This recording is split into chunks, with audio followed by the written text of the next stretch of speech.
เบิ่งเพิ่นติดตั้งพี่น้องของไทย100%เด้อพี่น้องของไทย100%แค่แนวว่าใส่เข้ามาของไทยนี่มักเนาะโอ้ต้องสุดใจแม่นบ่โอ้ต้องมันของอ่ะไทยสมัยใหญ่เท่าของไทยเนี่ยมันดีสุดแม่นแหละของไทยดีเด้แม่นคุณภาพของมันเนาะแม่นแหละสบายดีหรือว่าสวัสดีเบิร์ดสุขคนมันอยู่กับผมกี07ท่านผู้ชมผมมีคลิปหนึ่งอยากให้ท่านผู้ชมเบิ่งนำกันผมเบิ่งแล้วประทับใจเนาะในการดิ้นรนของคนลาวเฮาเพื่อสิได้แต่ละสิ่งแต่ละอย่างแต่ที่แน่ๆนั้นสมาได้มาไม่มันสิราคาแพงส่ำใดแต่ก็ภาคภูมิใจในสิ่งที่เจ้าของได้เพราะว่าเฮาได้ของดีท่านผู้ชมเนาะของที่คนลาวนิยมที่สุดนั่นก็คือสินค้าไทยบ่ว่าแต่ร้านการกินทางร้านอาหารหรืออีหยังก็แล้วแต่ของใช้นี่แฮงคักยืนหนึ่งในใจคนลาวดีของใส่เนาะบ่ว่าแต่รถยนต์รถไถรถอีหยังก็แล้วแต่นำเข้าจากไทยทางนั้นคนลาวไว้ใจสินค้าไทยอันดับ1ต้นโลดสำหรับบางคนอาจจะคิดว่าของไทยบ่ดีจังซั่นจังซี่มันบ่แม่นนะพี่น้องข้อเท็จจริงนั่นน่ะคือคนลาวชื่นชอบสินค้าไทยอะดีส่วนหลายส่วนมากน่ะที่คนเว้าปากดีๆหั่นเขาแค่เว้าประชดซื่อๆแต่ชีวิตความเป็นจริงหั่นคนลาวเฮานิยมของไทยเพิ่นอะดีอันนี้จะเห็นด้วยความเป็นจริงเนาะเห็นคลิปหนึ่งท่านผู้ชมเห็นแล้วก็ภาคภูมิใจในสิ่งที่ว่าเราสื่อเนาะเราสื่อเราว่าเรามั่นใจสินค้าไทยอะดีแม้มันสิแพงส่ำใดเพิ่นก็ต้องเลือกสินค้าไทยนั่นก็คือรถไถนารถไถนานี่คนลาวยืนหนึ่งในใจนะคือรถไถนำเข้าจากไทยเครื่องยนต์จากไทยกล้าเว้าเต็มปากเลยว่าคนลาวเฮามั่นใจในสินค้าไทยอะดีอันดับต้นๆนั่นแหละแม้สิบ่มีเงินก็ยังขอดใส่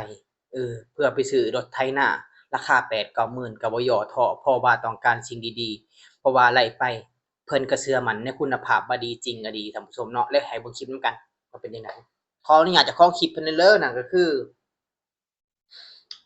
สาวหลาแม่ลูก2 Channel เนาะขออนุญาตเจ้าของคลิปเพิ่นแหน่ข้อยเห็นแล้วประทับใจในนามคนลาวคนหนึงเนาะว่าคนลาวเฮานี่เชื่อมั่นเชื่อถือในสินค้าไทยอะดีท่านผู้ชมเบิ่งนำกันท่านผู้ชมเป็นจังไดขนาดภาษาไทยยังหมักแม่นบ่ไอ้โอ้ระดับโลกว่าแม่นยอมรับเด้ไทยระดับโลกอะลีเด้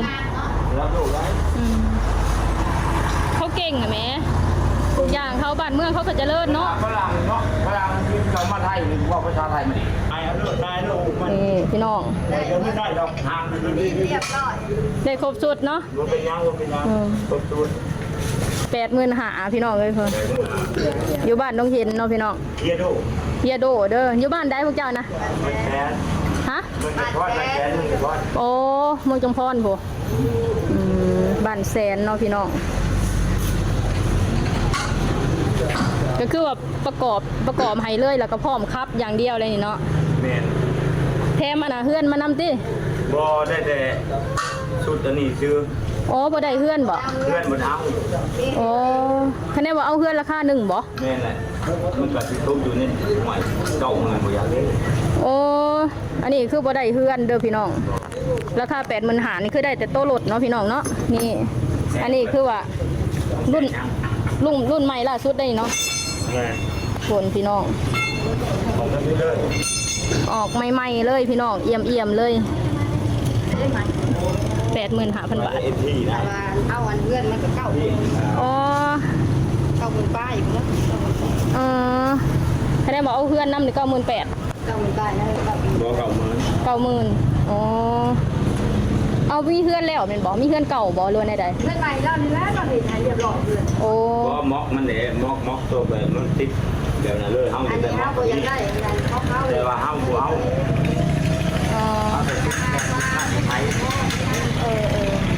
น้ำบุกพ่อเอาจำนี่แม่นแหละไปเฮ็ดเอาเองเนาะของไทย100%เด้อพี่น้องของไทย100%คะแนนว่าใส่เข้ามาของไทยนี่มักเนาะโอ้ต้องสุดใจแม่นบ่โอ้ต้องมันของอ่ะไทยสมัยใหญ่เท่าของไทยเนี่ยมันดีสุดแม่นแหละของไทยดีเด้แม่นคุณภาพของมันเนาะแม่นแล้วตัวนี้เพราะว่าเฮาใส่ไปเนี่ยมันจนเฮาจนลืมเครื่องอะไรมันน่ะความดีของมันเนาะแม่นอยู่ในเฮือนเนาะมันผ่านของมันน่ะแม่นยอมรับได้ของไทยนี่โอเคเด้อยู่ในเฮือนเฮาก็13 ปีแล้วยังบ่ทันได้แปลงอยู่ได้แม่นแหละ 13 ปีแต่เป็นรุ่นเก่าคักแล้ว13 ปี อันนี้คือกันอยู่เพื่อนเนี่ยก็รุ่นเก่า นั่นแหละ แม่งกระเท ไปจนใหญ่ลูกคนหมาเด็กเนาะ แต่รุ่นนั้นมันออกมาเศร้า อ๋อ ไป ยังธรรมดาแป้งอยู่แม่นบ่ ยังบ่ได้แปลง ยังใส่เฉยอยู่ แม่นแหละผมทนทาน มีแต่เอาลิ้นเอาอันนี้ใส่ แม่นเฮาเปลี่ยนน้ำมันเครื่องเนาะเปลี่ยนลีนเปลี่ยนอีหยังมัน คันเฮาโอเค เห็นบ่ท่านผู้ชมเนาะเพิ่นเชื่อมั่นในคุณภาพแม้สิแพงเพิ่นก็บืนใช้เบิ่งเล่าก็น่าสิดีมีลูกมีเต้าอยู่กรุงเทพน่ะฝากเงินฝากคำมาให้เพราะว่าเราเชื่อถือในสินค้าไทยแม้สิแพงแม้สิทำไรก็คนลาวก็บ่ได้ร่ำรวยแต่ก็มั่นใจในสินค้าคิดว่าซื้อแล้วปลอดภัยเชื่อถือได้แต่เขาบ่ดูนะว่าอยู่ไทยสิราคาส่ำใดแต่ว่าอยู่ลาวยอมรับว่าแพงอะดีสินค้านำเข้าจากไทยเพราะว่าของเพิ่นดีเนาะอาจสิภาษีเพิ่นภาษีอากรเพิ่นสิเก็บแพงหรืออันใดบ่รู้แต่ที่แน่ๆหั่นรถไทยรถนำเข้าจากไทยนี่ขั้นต่ำประมาณ 80,000 ต้นๆขึ้นไปท่านผู้ชมหา 90,000 หาหลักแสนประมาณนี้อันตามบ้านเขาได้คือเราซื้อนี่รถไทยรุ่นนี้หั่น 85,000ซื้อสดได้ท่านผู้ชมซื้อสดต่างหากถ้าว่าผ่อนก็พุ่นแหละแสนกว่าพุ่นแหละก็น่าสิแพงอยู่แล้วเนาะแพงกว่าอยู่ไทยอยู่แล้วเพราะว่าอยู่ไทยเพิ่นอาจสิถูกกว่าอยู่ลาวเพราะว่า เพิ่นผลิตเองเพิ่นน่ะแต่ว่าลาวนำเข้าจากไทยก็ธรรมดาก็ต้องค่าภาษีอากรอีกเนาะแต่ว่าคนลาวเขาบ่ย่อท้อเพราะอีหยังมั่นใจในคุณภาพของเพิ่นเชื่อถืออะดีว่า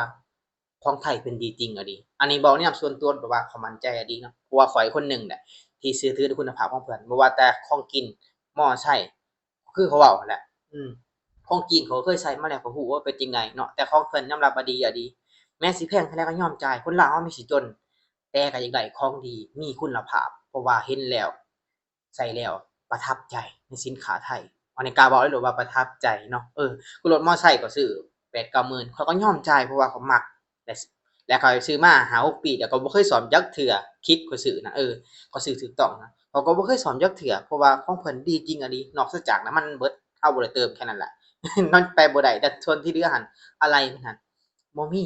ว่าสิเสื่อมโทรมเทง่ายๆเพราะว่าเพิ่นมีมาตรฐานของเพิ่นอยู่แล้วเนาะนี่แหละเฮ็ดให้คนลาวเฮาเชื่อมั่นเชื่อถือในสินค้าไทยแม้คนลาวบางคนสิมักเว้าใส่ว่าสินค้าไทยบ่ดีจังซั่นจังซี่บางคนเด้อพี่น้องบางคนแต่ส่วนหลายคนลาว 8-10% นั่นก็คือฮู้อยู่แล้วฮู้เต็มอกอยู่แล้วว่าของไทยเพิ่นดีจริงอะดีแต่บางคนนั่นแหละมักปากดีนะสุดท้ายก็สินค้ามันคือเก่าหั่นแหละอันนี้ข้อยฝากถึงคนลาวบางคนเนาะให้ยอมรับความเป็นจริงแล้วว่าเฮาพึ่งพาเพิ่นอะดีบ่ว่าทางด้านอิหยังก็แล้วแต่อีกอย่างคนลาว 8-10% เชื่อถือสินค้าไทยอะดีบ่เชื่อให้ไปเลาะถามตามหมู่บ้านก็ได้พี่น้องชาวไทยก็น่าสิเห็นแหละในยูทูบเบอร์เขาไปถ่ายก็น่าสิเห็นจัก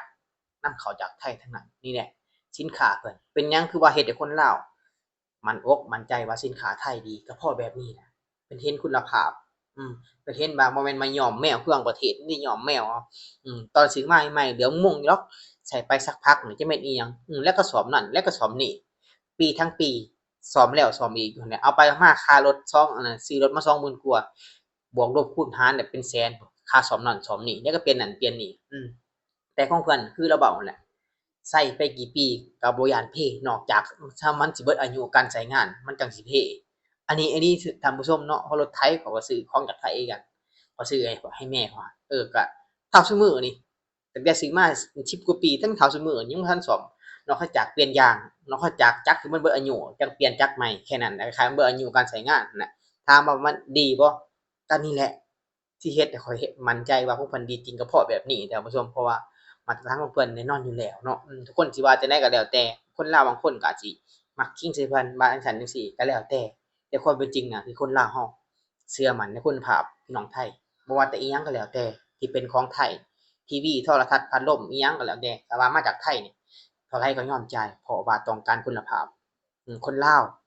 ชอบของไทยกล้าเว้าเต็มปากเลยว่าชอบอีหลีชอบความคิดความอ่านแล้วก็ชอบสินค้าอันนี้เรื่องจริงท่านผู้ชมเนาะแม้คนลาวบางคนอาจสิมักคิงใส่พี่น้องไทยก็อย่าสร้างเพราะมันแต่ความเป็นจริงน่ะคือจังไดก็ชอบไทยคือเก่า